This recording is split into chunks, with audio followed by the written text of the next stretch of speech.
Sean bienvenidos a Crosspoint Español, especialmente si nos visita en esta mañana. Los que dan gracias al gobierno por el cambio de hora, digan amén.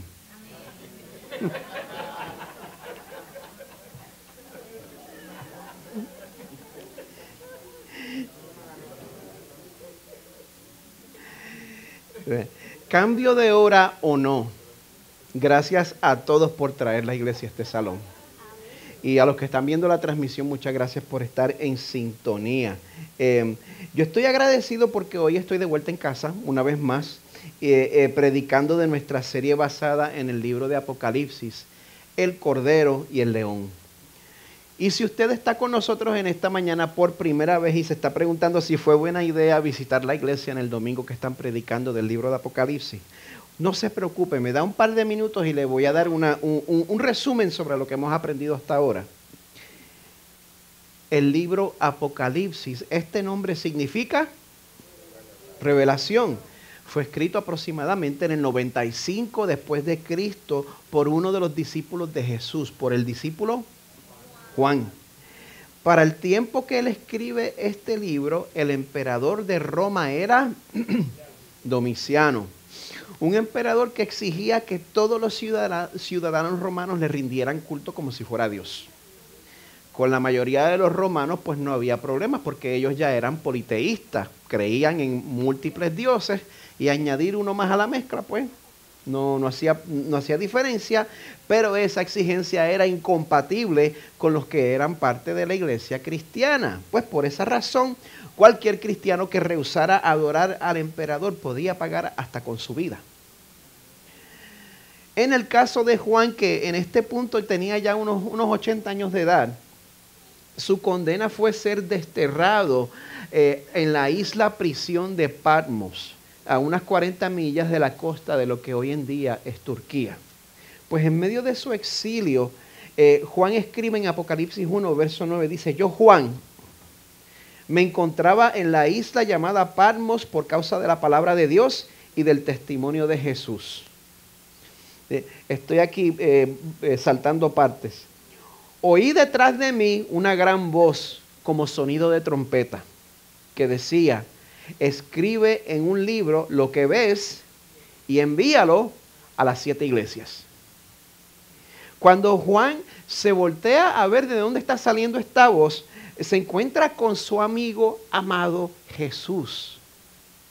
El mismo Jesús con quien no había tenido contacto desde que había resucitado y ascendido al cielo unos 60 años antes de estos eventos. Pero esta visión de Jesús es diferente. Este es un Jesús celestial, un Jesús rodeado de gloria y un Jesús como que demasiado intenso para Juan. Nos dice Apocalipsis 1, cuando lo vi, caí como muerto a sus pies. Y él pasó su mano derecha sobre mí diciendo: no temas, yo soy el primero y el último, y el que vive, y estuve muerto, pero ahora estoy vivo por los siglos de los siglos, y tengo las llaves de la muerte y del Hades. Conozca al Señor que usted adora. Así termina el capítulo 1, básicamente. Entonces los capítulos subsecuentes, ¿qué clase de palabra? 2 y 3 de Apocalipsis. Esos capítulos están dedicados a los mensajes que Jesús envía a esas 7 iglesias que se encontraban en Turquía. Y aunque usted no lo crea, de esas 7 iglesias ya hemos cubierto 4. Éfeso, Esmirna, Pérgamo y la semana pasada Tiatira. Gracias, Héctor. Pues esta mañana ya llegamos al capítulo 3, donde vamos a ver el mensaje que Jesús tiene para la iglesia en la ciudad de Sardis. ¿Les puedo dar un breve trasfondo de la ciudad de Tarsis? ¿Me dan permiso? Sardis. Tarsis. Sardis fue una de las ciudades más poderosas en la región de Asia Menor. Turquía se llamaba Asia Menor en la antigüedad. Entre otras razones, era una ciudad poderosa por el muro que tenía. Un muro que hacía que la ciudad fuera casi impenetrable. Pero cerca del año 550 antes de Cristo, el rey Ciro de Persia tomó esa ciudad enviando a alguien a trepar por una grieta que encontró en la pared. Y como los vigías estaban excesivamente confiados en su muro, no se dieron cuenta cuando esa persona subió la muralla, entró en la ciudad, abrió las puertas principales y dejó entrar al ejército persa. Bueno, pero lección aprendida, ¿verdad? No.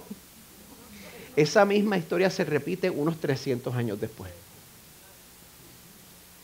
Pues para esta ciudad que tenía una reputación de dormirse en sus laureles, pues Jesús envía el siguiente mensaje que vamos a leer juntos en Apocalipsis 3, 1 al 6. Yo voy a estar leyendo de la Nueva Biblia de las Américas y así dice. Escribe al ángel de la iglesia en Sardis, el que tiene los 7 espíritus de Dios y las 7 estrellas, dice esto: yo conozco tus obras, que tienes nombre de que vives, pero estás muerto. Ponte en vela y afirma las cosas que quedan, que estaban a punto de morir, porque no he hallado completas tus obras delante de mi Dios. Acuérdate pues de lo que has recibido y oído, guárdalo y arrepiéntete. Por tanto, si no velas, vendré como ladrón y no sabrás a qué hora vendré sobre ti. Pero tienes unos pocos en Sardis que no han manchado sus vestiduras y andarán conmigo vestidos de blanco, porque son dignos. Así el vencedor será vestido de vestiduras blancas y no borraré su nombre del libro de la vida y reconoceré su nombre delante de mi Padre y delante de sus ángeles. El que tiene oído, oiga lo que el Espíritu dice a las iglesias. Palabra de Dios para nosotros. Padre nuestro que estás en los cielos, es tan fácil engañarse a uno mismo. Es tan fácil creer, Señor, que todo está bien cuando la verdad es que uno está alejándose de ti, cuando la verdad es que nuestro espíritu muchas veces se estanca, muchas veces se empoza y no nos damos cuenta, Señor. Perdona nuestra complacencia, perdona mi complacencia, Señor. Te ruego que tu Espíritu nos dé conciencia de nuestra propia condición, porque el peligro de esto es que uno se cree que está bien y no lo está. Solo tu Espíritu nos puede ayudar, Señor, para que nos demos cuenta si estamos permitiendo que nuestra espiritualidad se esté yendo a la deriva. Abre nuestros ojos, Señor. Ayúdanos a recordar lo que hemos oído y recibido y concédenos un espíritu de arrepentimiento en el nombre de Jesús. Amén. Cuando un hombre entra en una relación con una mujer y ese hombre no está tomando las cosas en serio o con la misma seriedad que la mujer lo está tomando, ese hombre puede esperar que llegue el día en que la mujer le diga esta frase tan temida: tenemos que hablar. Yo quiero saber qué dirección está tomando nuestra relación. ¿Cómo están las cosas entre tú y yo? Esto tiende a pasar cuando uno da a la otra persona por sentado y no invierte en la relación. Y la tragedia es que muchas veces no se dan cuenta hasta que ya es demasiado tarde. Como la historia de una persona que en verdad conocí, estoy pensando en esa persona ahora mismo, una persona que creía que todo estaba bien en su matrimonio, hasta un día que llegó a la casa y encontró a la esposa llenando un camión de mudanza con sus cosas y se fue para nunca volver.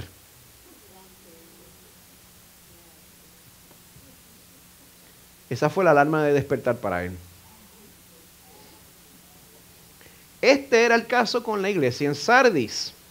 Una iglesia en medio de una ciudad próspera y relativamente estable. Una iglesia activa. Una iglesia exitosa. Una iglesia con recursos. Una iglesia que en los ojos de sus vecinos y probablemente en los ojos de otras iglesias estaba llena de vitalidad. Pero el diagnóstico de Jesús era radicalmente diferente a la percepción que todo el mundo tenía. Tienes nombre de que vives, pero estás muerto. Tú crees que estás logrando mucho, pero la realidad es que todo eso que crees que estás logrando lo estás soñando mientras estás en estado de coma. Imagínese eso. Crees que estás logrando mucho. Todo eso lo estás soñando mientras estás en estado de coma. ¿No te has dado cuenta de que espiritualmente estás en un respirador artificial y no te queda mucho tiempo? Pero amada iglesia, antes de que nosotros nos sintamos superiores a la iglesia en Sardis, recordemos que el mensaje a cada iglesia es un mensaje que Jesús tiene para nosotros. Así que esta mañana Jesús dice a la iglesia en Sardis y a cada uno de nosotros aquí en Crosspoint Español, nos dice: despierta de ese sueño porque tenemos que hablar. ¿Cómo están las cosas entre tú y yo?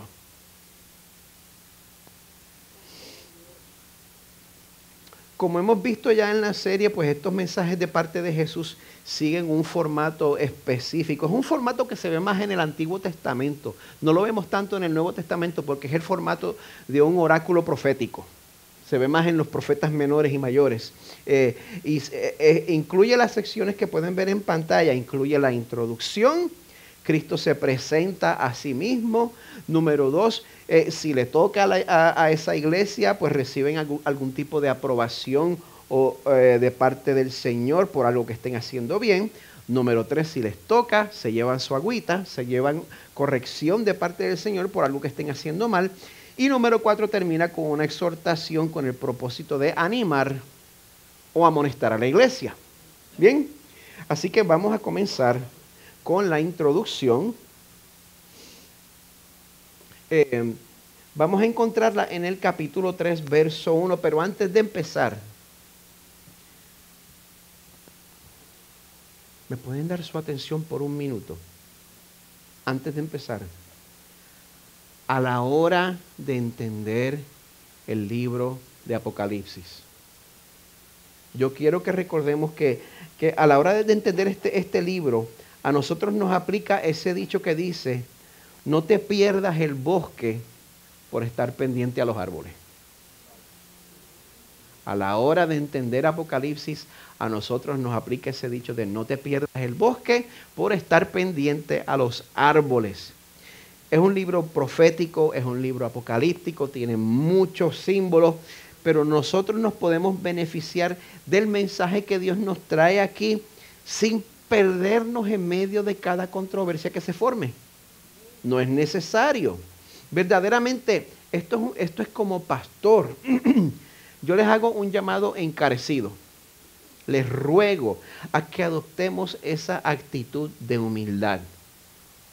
De que yo no tengo todas las respuestas necesarias. En cuanto a Apocalipsis, en cuanto a la escatología. Mire, ¿quiénes de ustedes se comparan con Calvino?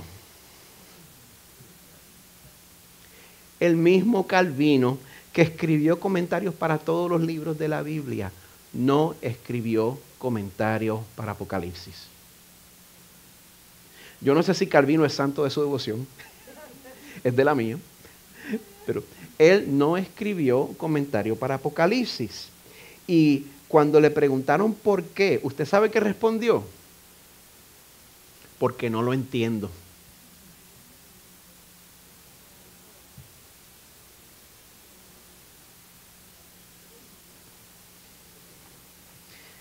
Como yo les dije antes, si nosotros las generaciones mayores no podemos entender los TikTok de las generaciones Z y Alfa que están con nosotros aquí, si nosotros no podemos entender eso, ¿qué nos da la noción de que nosotros vamos a poder entender cada rendija de este libro? Disfrutemos la libertad de beneficiarnos con lo que se puede entender claramente de este libro. Amén. Apocalipsis 3.1 nos dice: escribe al ángel de la iglesia en Sardis. Y no vamos a pausar ahí. No. Sea cual sea el significado de escribir al ángel de la iglesia, sabemos que este es un mensaje dirigido a la misma iglesia, ¿verdad? Por lo menos en eso podemos estar de acuerdo. Un mensaje de parte de el que tiene los 7 espíritus de Dios y las 7 estrellas. O sea, las 7 estrellas sabemos que simbolizan los ángeles de las iglesias. Y los 7 espíritus de Dios es una manera simbólica, poética de decir el Espíritu Santo en toda su plenitud y todo su poder. Nosotros solo podemos percibir el mundo físico y podemos percibir lo espiritual que el Señor nos revele. Eso es lo único que nosotros podemos percibir. Pero el mensaje a Sardis viene de parte del único que tiene una conciencia completa y constante de todo lo que toma lugar dentro y fuera del tiempo y del espacio.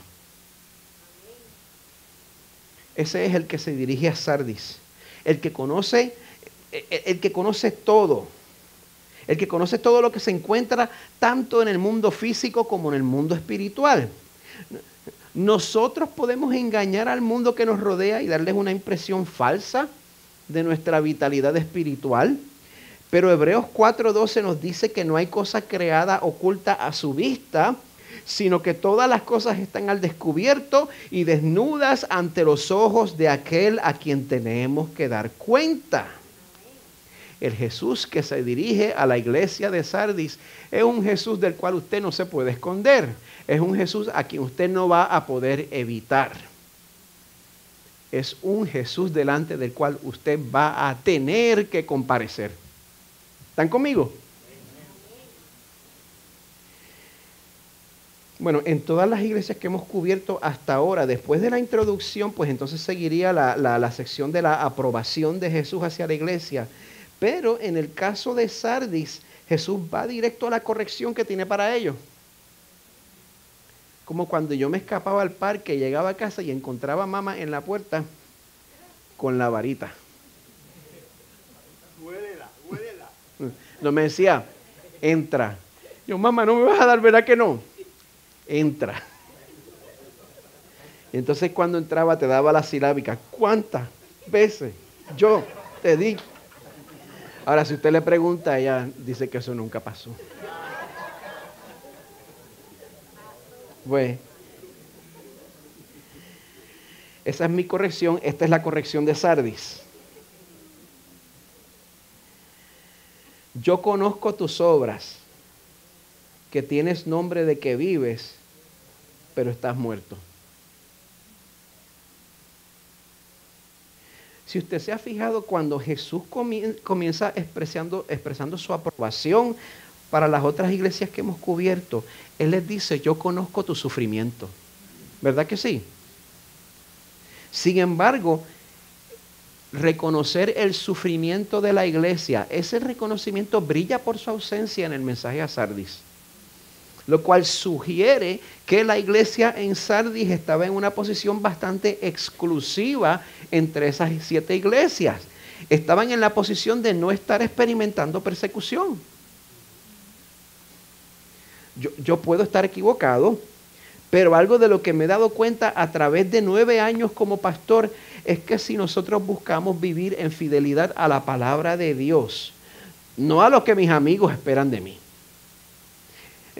no a lo que mi denominación espera de mí, no a lo que un partido político espere de mí. Si nosotros buscamos vivir en fidelidad a lo que dice la palabra de Dios, vamos a encontrar, como dice en 2 de Timoteo 3:12, todos los que quieren vivir piadosamente en Cristo Jesús serán perseguidos, padecerán persecución. Pues parece que la paz y prosperidad que estaba pasando el centro cristiano Sardis no se debía a los sabios que eran. La falta de sufrimiento entre ellos, pues se debía a que la iglesia de Sardis, a pesar de que lo tenía todo, a pesar de que ofrecía su instituto y tenía su programa de aduana, a pesar de que la denominación los tenía conectados y le mandaba predicadores célebres, a pesar de que ofrecían encuentros de pareja, de jóvenes, hasta de mascotas tenían. Bueno, a pesar de la afluencia y de los recursos de la iglesia de Sardis, Sardis se había convertido en una iglesia inocua, inerte.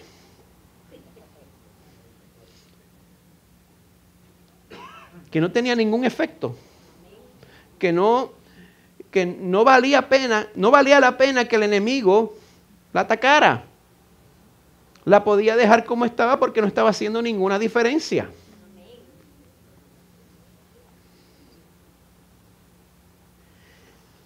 Una iglesia activa en las cosas que no eran importantes, pero en los asuntos eternos estaban moribundos.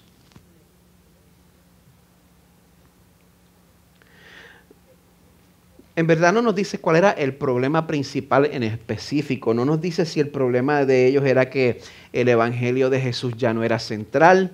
No nos dice si el problema de ellos era que habían permitido falsas doctrinas o si estaban asimilando la inmoralidad sexual que era tan rampante en Roma.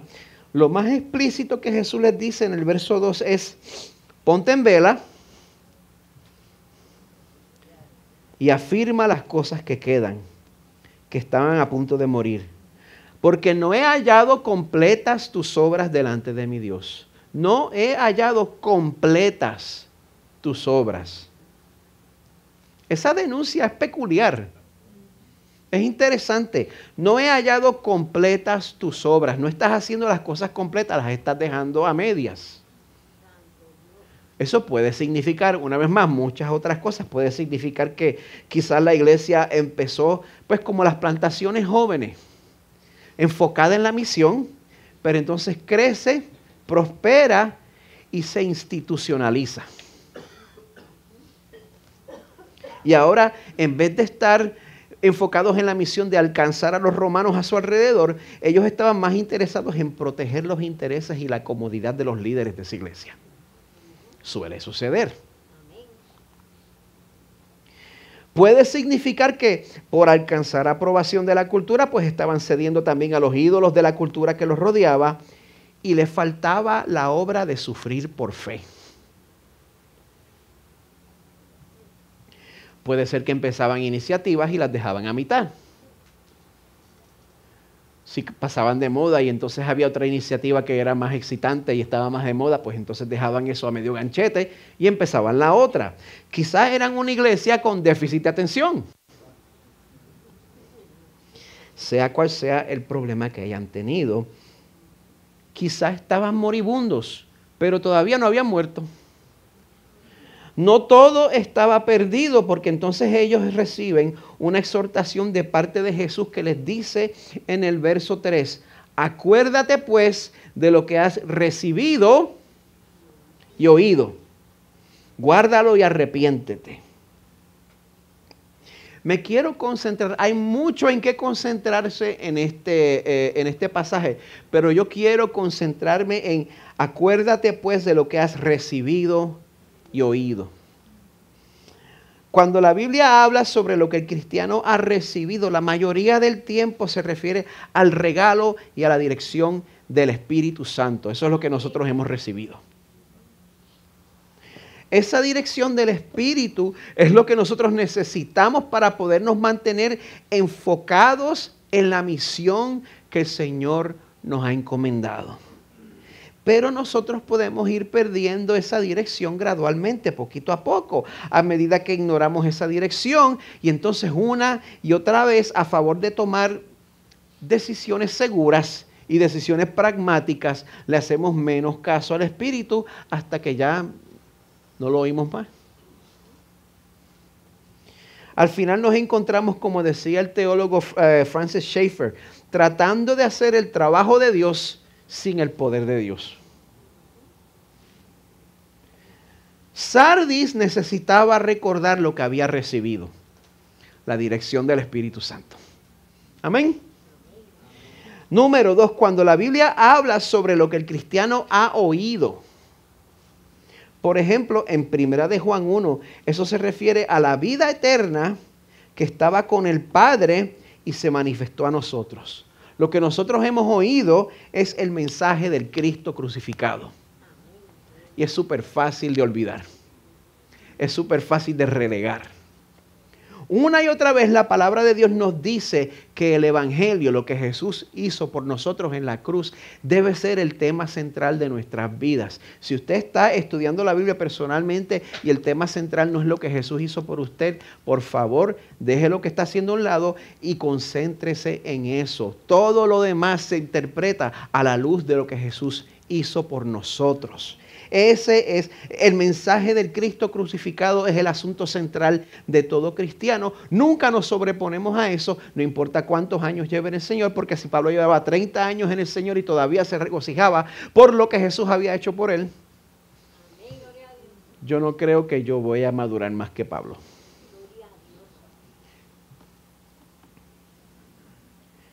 Sin embargo, una y otra vez vemos que para muchos cristianos que empiezan por el Evangelio, eso se convierte en un tema secundario.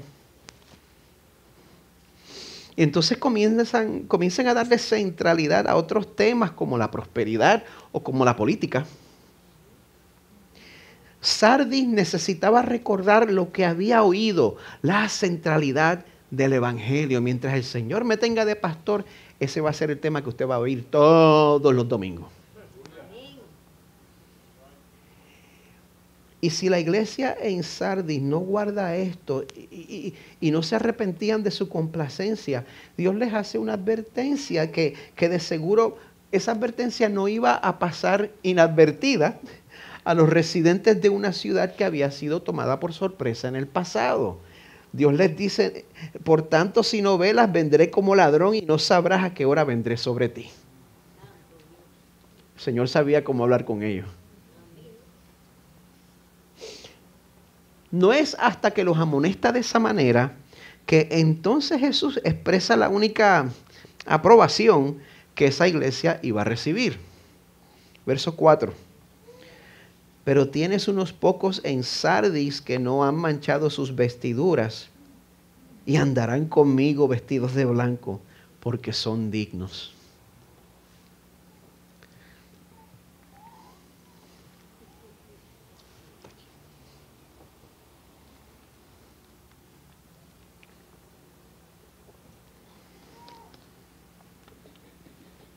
Quizá usted se está preguntando, Pastor Miguel, yo quiero ser de ese número. ¿Cómo puedo hacer yo para mantener mis vestiduras blancas? Gracias por preguntar. Lo que más quieren nuestros enemigos, Satanás, el mundo y mi propia carne, lo que más quieren mis enemigos es que nuestras vestiduras se manchen. Están militando para eso, están trabajando a sobretiempo para que nuestras vestiduras se manchen. Pero si nosotros queremos recordar lo que hemos oído y recibido, no podemos empezar por el final, tenemos que empezar por el principio. Digo esto porque como iglesia, mi esperanza es que nosotros mostremos estos signos vitales que pueden ver en pantalla. Ese es mi deseo, que nosotros mostremos cada uno de esos 9 signos vitales que ven en pantalla como iglesia. Somos una iglesia que confesamos que Jesús es el Señor, que seamos una iglesia que llamamos a Dios nuestro Padre, Abba Padre. Eso es señal de adopción. Que somos una iglesia que mostramos el fruto del Espíritu, amor, gozo, paz, paciencia, benignidad, bondad, fe, mansedumbre, templanza, como dice Reina Valera, o dominio propio. Que nosotros mostremos eso, que seamos una iglesia que muestra unidad, no uniformidad, unidad. De hecho, una iglesia uniforme muestra menos vida. Ahora, cuando somos unidos, a pesar de la falta de homogeneidad, ahí es evidente que el Señor es el que está actuando. Que seamos una iglesia que se conoce por compasión. Lo peor que usted puede encontrar en su vida es el Twitter reformado.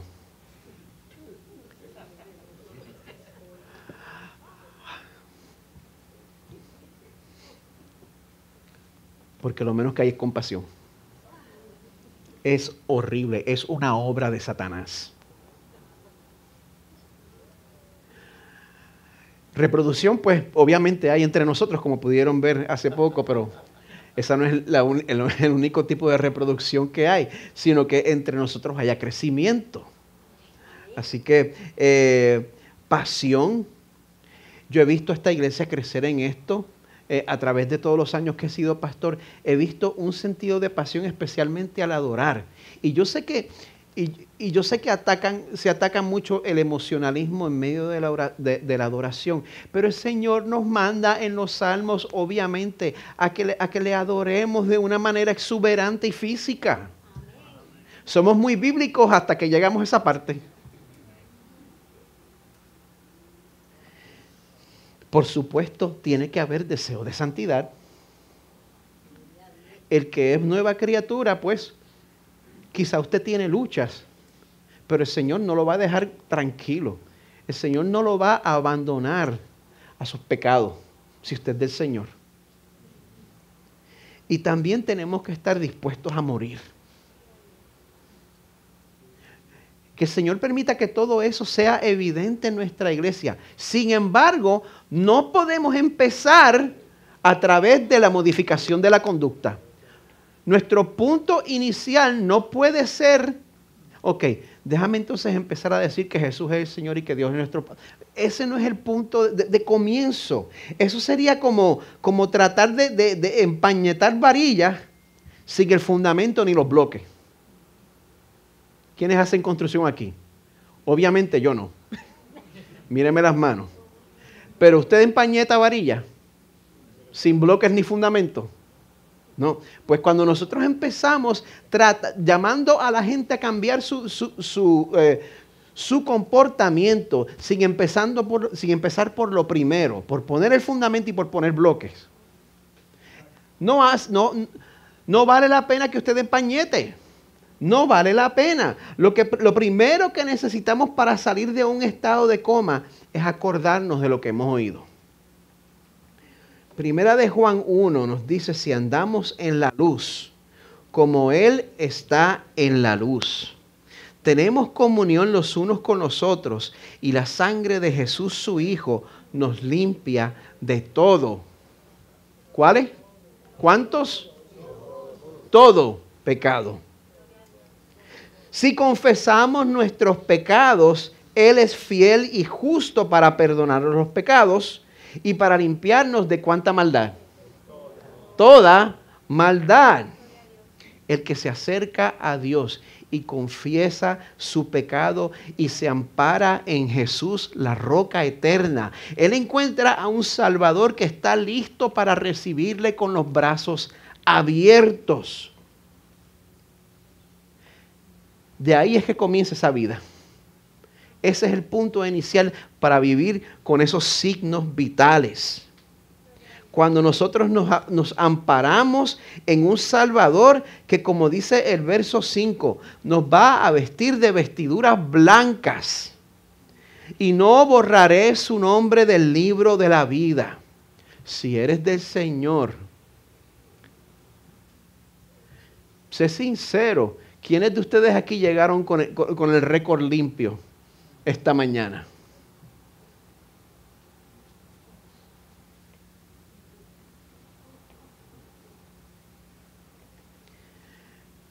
Si tú estás en Cristo, esa es la única manera en que tú puedes vestir vestiduras blancas.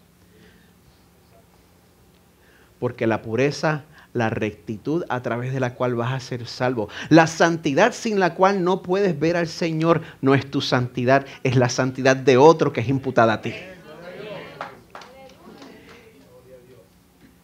Y a través de esa santidad imputada es que tenemos el privilegio de que el Señor no borrará nuestro nombre del libro de la vida. Y va a reconocer tu nombre delante de su Padre y delante de sus ángeles. ¿Hay otra manera de entender esto? Pues el que tiene oído, oiga lo que el Espíritu dice a las iglesias. ¿Tienes oído para recibir este mensaje?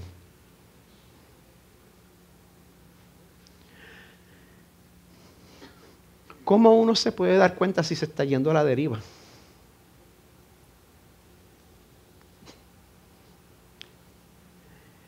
Cuando uno se da cuenta es demasiado tarde.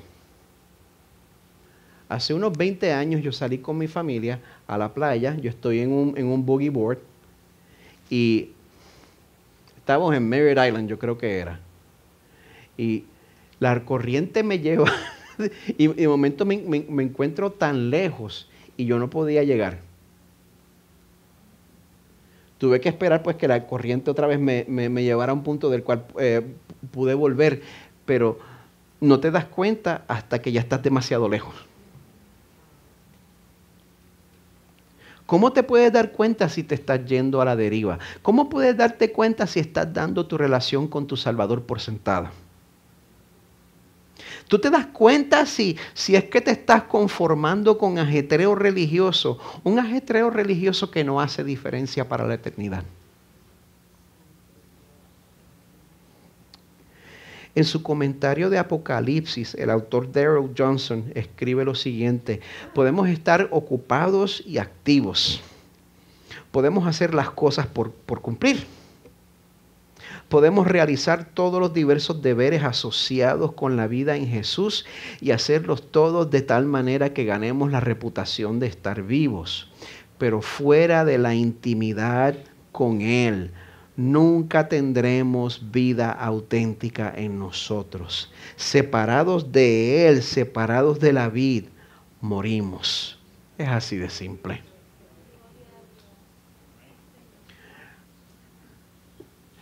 Es un peligro. La realidad de que si estamos lejos del Señor, la mayoría del tiempo ni te das cuenta. Así que si el Señor te está inquietando de alguna manera en esta mañana, no mates esa inquietud.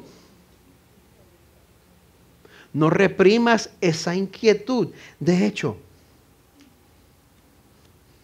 todos juntos, hagan esto conmigo. Pidan conmigo al Señor: Señor, dame vida. Señor, abre mis ojos. Señor, dame vida. Señor, abre mis ojos. Mientras el equipo de adoración pasa al frente y toma sus lugares, vamos a preparar nuestros corazones para recordar lo que hemos oído participando en la cena del Señor.